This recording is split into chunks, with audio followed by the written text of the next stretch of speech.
बिस्मिल्लाहिर्रहमानिर्रहीम। अस्सलाम वालेकुम। आप सब कैसे हैं? अल्लाह की रहमत से सब ठीक होंगे। आज मैं बनाने लगी हूँ चिकन फ्राई। अगर मेरी वीडियो अच्छी लगती है तो लाल सब्सक्राइब का बटन दबाएं, साथ बेल का बटन दबाएं ताकि मेरी हर आने वाली नई वीडियो आपको सबसे पहले फ्री में मिले। ਉਹਦੇ वास्ते मैं चिकन लिया वा, मैं ड्रम स्टिक लिया वा 1 दर्जन। उन्होंने मैं इस तरह करके धोता धो के खुशक किया करके उन्होंने इस तरह करके कट लगा के रख लिया वा। उन्होंने वास्ते मैं मसाले लाए वा, 1 चम्मच फुल भर के मैं लाल मिर्च पीसी हुई का लिया वा, 1 चम्मच मैं कुटी हुई लाल मिर्च का लिया वा, 1 चम्मच मैं गर्म मसाले का लिया, 1 चम्मच छोटे वाला लिया गर्म मसाले का, 1 चम्मच मैं फुल भर के खुशक धनिया पीसिया हुए का लिया, 1 चम्मच मैं जीरे का लिया वा, 1 चम्मच मैं चाट मसाले का लिया वा।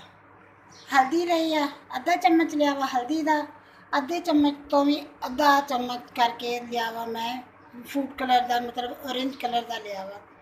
2 चम्मच मैं लहसुन अदरक का पेस्ट लिया वा, 2 नींबुआ का रस लिया वा। नमक आपकी मर्जी हसबे ज़ायका जिन्ना तुसी डालना चाहो उन्ना ही। हुण मैं सब तो पहले इन्होंने मसाले लाऊंगी। बिस्मिल्लाहिर्रहमानिर्रहीम। सब तो पहले मैं लहसुन अदरक का पेस्ट डालूंगी,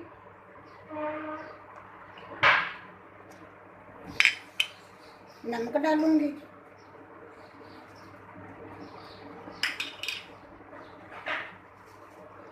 पीसी हुई लाल मिर्च, कुटी हुई लाल मिर्च, गरम मसाला ये सारा डालूंगी, धनिया सुक्का पीसा होया ये डालूंगी, जीरा पीसा होया ये डालूंगी, चाट मसाला,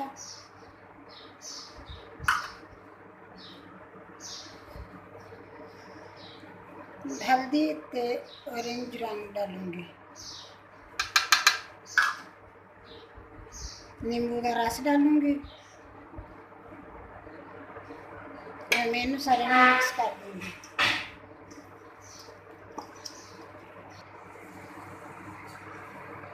बिस्मिल्लाहिर्रहमानिर्रहीम। मैं ये सारे मसाले मिक्स कर लिए हैं अच्छी तरह ना, मिक्स करके मतलब सारे खोल खोल के एवं करके इन्होंने ला के रख दिता वा। हुण मैं ये अगला डालूंगी, ये मैं डालूंगी 3 चम्मच मैं दही लिया वा,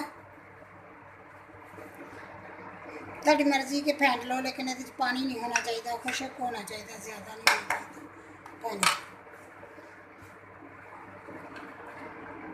2 चम्मच मैं फुल 2 चम्मच भर के मैं लाया कॉर्नफ्लोर दे, 2 चम्मच मैं लाया मैदे दे, 2 चम्मच मैं लाया चावलों का आटा। इन्होंने मैं सारे मिला के मिक्स करके इन्होंने मिला दूँगी मैदे में। ये बहुत क्रिस्पी तो बहुत मज़े के हो जाएंगे। वैसे तो कई तरह ना मतलब करते हैं फ्राई, कोई कुछ भी डाल दे, बेसन डाल लो इसकी जगह पे सूजी डाल लो, लेकिन मैं इस तरह करूँगी। हम मैं इन्होंने सारे मिक्स करके रख दूँगी।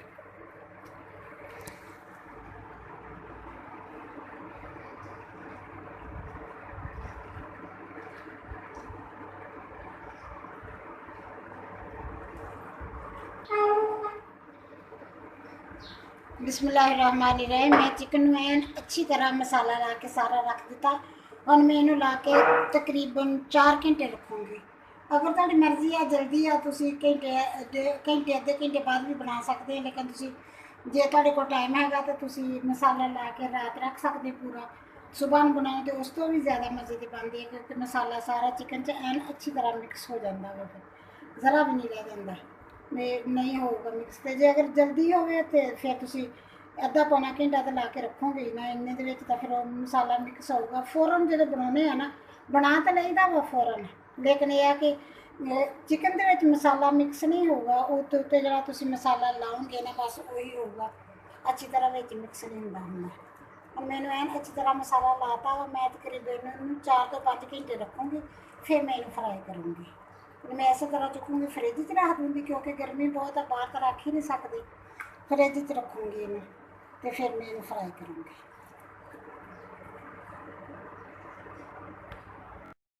बिस्मिल्लाहिर्रहमानिर्रहीम। चिकन मैं मसाला ला के रखे ने 4 घंटे हो गए, 4 घंटे तो बाद मैं फ्राई करन लगी हाँ। ऐल मैं गर्म होना रख दिता वा, ऐल अच्छी तरह गर्म हो गया, मतलब इन्ना गर्म करो कि फुल गर्म कर लो, फुल गर्म हो गया है।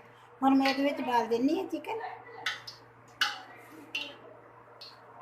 बिस्मिल्लाहिर्रहमानिर्रहीम।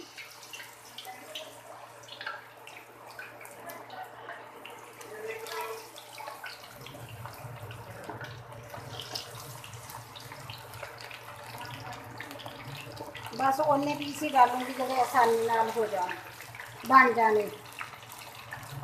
और मैंने 2-3-4 मिनट वास्ते तो बिल्कुल नहीं हिलाऊंगी, जिनी देर तक मसाला ਇਹਦਾ पक ना जाए। जो हिलाऊंगी तो मसाला लै जूगा, उन्नी देर तक नहीं हिलाऊंगी। जिवें पकना शुरू हो जाएगा फिर मैं इन्हू हिला के फिर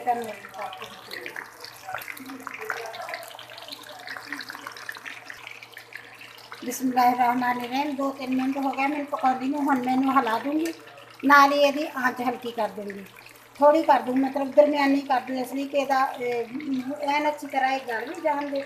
मसाला हुण नहीं लऊगा इन्हू का।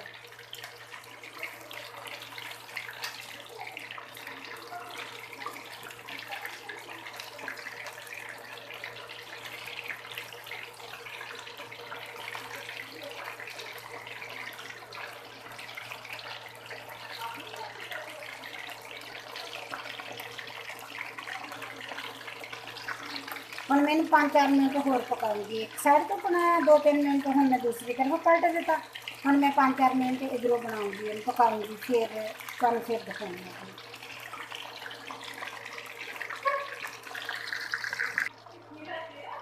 बिस्मिल्लाहिर्रहमानिर्रहीम। मैं चिकन फ्राई हो गए ये सारे, हम मैंने उन्होंने निकाल ले लिया। माशाल्लाह बहुत अच्छे फ्राई हो गए।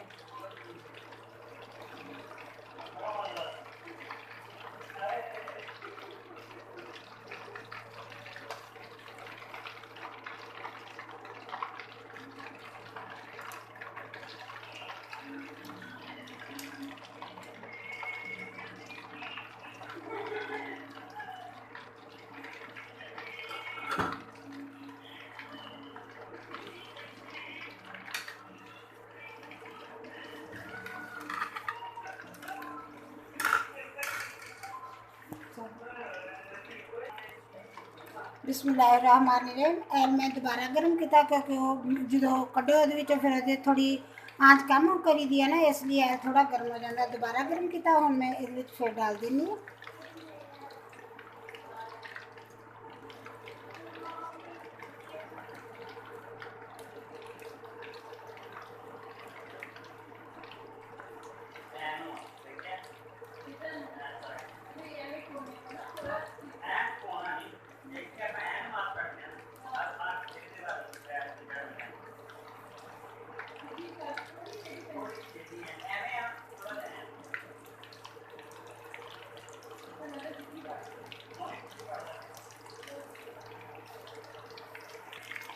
बिस्मिल्लाहिर्रहमानिर्रहीम। इस तरह मैं फ्राई कर लूँगी, ये भी फ्राई कर लूँगी। जो बाकी रहते मैं सारे इस तरह ही जिन्हें तुम दिखाया ना मैं सारे फ्राई कर लूँगी। करके हम फिर मैं तुम मिलती हूँ। बिस्मिल्लाहिर्रहमानिर्रहीम। चिकन मेरा फ्राई हो गया, माशाल्लाह बहुत अच्छा फ्राई होया है। एन क्रिस्पी भी है, एन बहुत माशाल्लाह बहुत अच्छा। मैं तुम तोड़ के भी दिखाऊँगी विचों कितना जूसी है, उपरों कितना क्रिस्पी है। गर्म है बहुत, कितना जूसी है विचों, उपरों इतना क्रिस्पी है। माशाल्लाह बहुत अच्छा बनया। अगर मेरी वीडियो पसंद आए लाइक करना, शेयर करना, सब्सक्राइब करना। अल्लाह हाफिज़।